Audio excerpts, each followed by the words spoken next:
So, kini, this is 2. 9 times 2 is equals to pila? 60 lagi! 18. This is Kanusta na 18. ipas? 60 lagi na! So 2 times 2 is Kanusta na ipas 2 times 2, 4. Plus 1 is equal to 58. Ano ba man? Kanusta na So, ipas ba?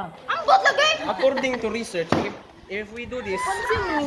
so this will be 58. This will be 58. And this will be 1. This is 1.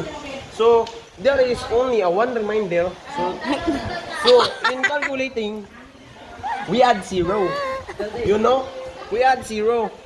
And this will be 0.49. a hilom. 0.49 na limitan sa 100 kay 49. So this will be, so this is not command, so it will become 0. So another one, we add another 0. We add another 0, okay? 49.50. You listening? Okay. 49.50. So in 29, 29 Dili na mo itan. 29 times 3 because, Divide man! Divide na naman! so look, Kubaon man mo. okay class. So can you see this?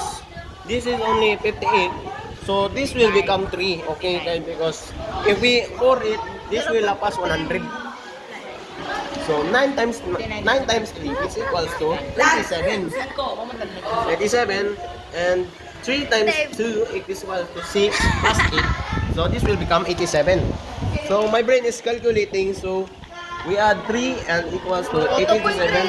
Okay, this is 2.00. Okay? Muni agam o unja muni putsak. Unja kanigbas.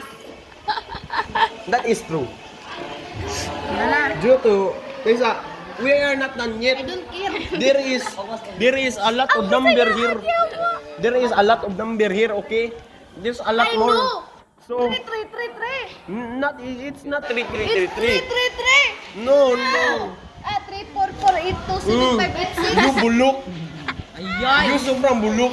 Iyo, sobrang bulok. Sabi ko, mayroon ba itong 4, 4, 4? Wala akong pakikiki. Oh, dira, Ito, buha nga kasang kinabuhi. Why are you looking at calculator? If I am the human calculator. Usan?